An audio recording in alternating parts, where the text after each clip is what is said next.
So in this video we are going to understand how we actually implement subnetting with example. Okay, let's suppose if we have this network and we want to send a packet to this network whose IP address is this one. Okay, as we can see, this is the class C network. Okay, because it is in the range of the class C, that is 193 to 223. Okay, so now suppose this is one of the network like www, and this is your network area. Okay, and if we want to send a packet in this network, then how we will divide the host? So subnetting is required here, as this is a very large network. So if a packet is passed through this network, okay, so pass through this network, then it will pass through this router. This is the default class C router, which mask is subnet 225 255.255.255.0. okay, this is the default mask of class C. Okay, so suppose we want to divide this network into two parts. Okay, then here just taking it, drawing it again.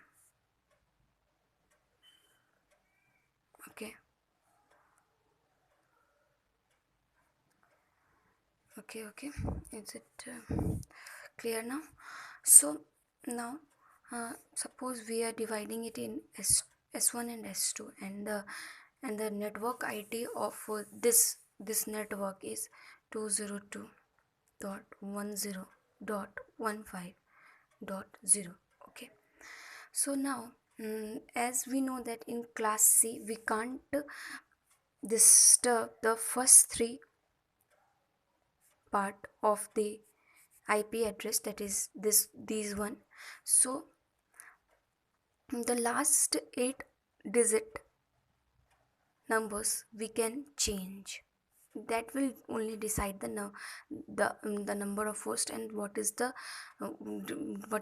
IP address of the particular host. Okay, as we can see here, it is 3,378. So total 8 places are there. So the number of possible hosts in class C is 2 to the power 8. So it is what, 256. Okay, in these number of hosts, the first one, that is 0, and the last one 255 are never used, because the last one is used for the broadcast address, and similarly the first one is also used for the network ID. Okay, so now if we want to divide this network into two different parts, then we have to fix the first digit of this 8-digit. Okay, like if I will fix it 0, and then this side it will be 202.10.15.1, and then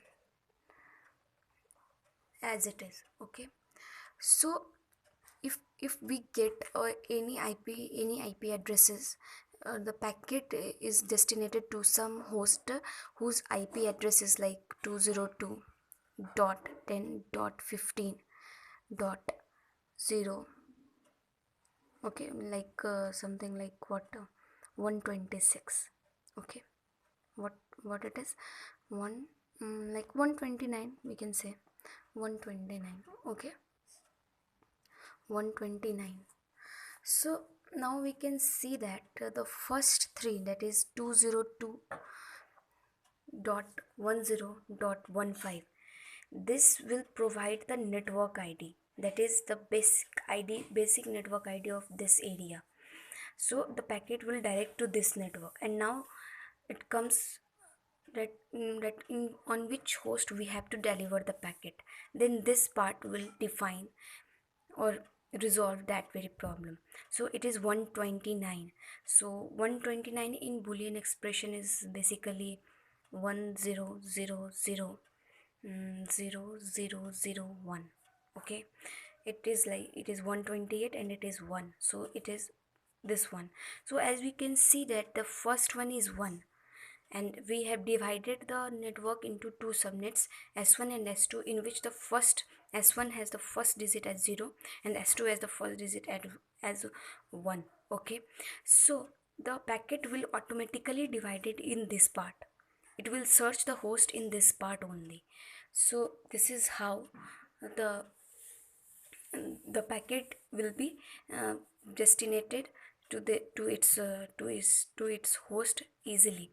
So now as I want to solve the range of the S1, that is what will be the range of S1, or the what will be the range of the host we can find in S1 and S2. Okay, so now we can see that in S1 the default, that is the first one, will be 202.10.15.0000000. It is 8 digit, and it will continue till 0 1 1 1 1 1. Okay, so we have total how many ones? 7. Okay, so 2 to the power 7 number different places can be filled here. Okay, so in 7, in 2 to the power 7 ways, that is 128 ways. So the first one is this one, that is 0, and the last one is 127. Okay, so the range of these of S1 is, as we know that the first one and the last one is used in broadcast and network ID addresses. So we have to subtract -2 from 128, that is 126. So the total number of hosts we can find in S1 is 126. Okay, and in S2 similarly, the like take example of S2 here. So it is 202.10.15.1. So we take default one, that is the first one, that is 00. It is total 8, and now the variety will be up to this one. Okay, that is all 1. So how many digits here we have also um, we can change, that is 2 to the power 7 places are there. In possible ways we can decide the host, what is the IP addresses of host, that is 128 ways.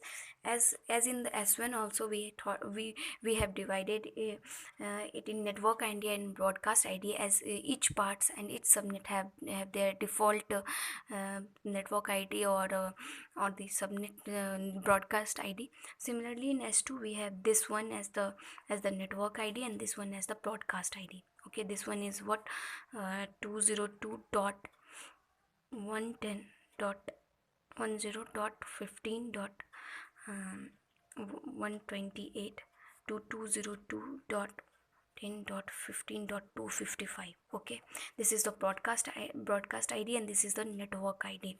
So as we know that these two uh, will be used up, and they can't be, they never be a host for any packet. Okay, so we will subtract here also -2, that will be 126. So in network subnet S2, we will having 126 number of hosts. Okay, and the range is from for the S1 it will be what from 0 to 127, and for the S2 it will be 128 to 255. As we can see that here in the full network we are getting network ID as 0 and the broadcast ID as 255. Here also in S2 we are getting the broadcast ID as 255 and S1 network ID as 0. Okay, so this is the proof that these ranging and this division has been taken place in this network only. Okay, and here we know that we need a router, so that it will divide the packet in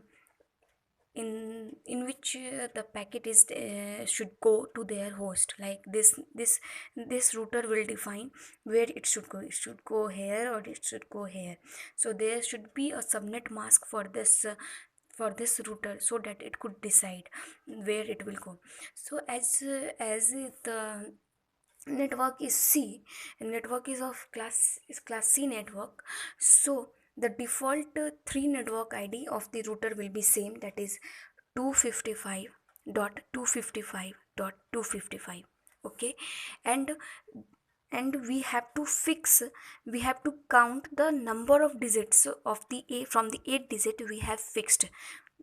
So as we have already discussed that we are dividing it into two parts only, so the only one digit of from the 8 digit is fixed, so we will take it as 1. Okay, so now, so 1 uh, 1 0 0 0 0 0 0 0, this is taken as 128. Okay, so it will be 128.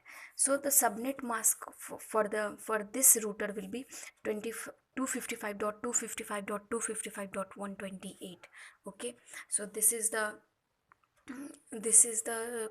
subnet mask of this router. And here it is that how any packet will go to S1 and S2. You can also divide a network in different forms, like in this form. Okay, so here we will need router, and this will be S1 and S2 and S3. This will have different range, that is range 2. This will have range 3, and this will have range 1. Okay, so you can try it yourself, taking network as 202 10.15.0, and then you can find the range of different subnet S1, S2 and S3. That is, you have to find S1, S2, S3, taking the example from the previous one, that is this one. Thank you.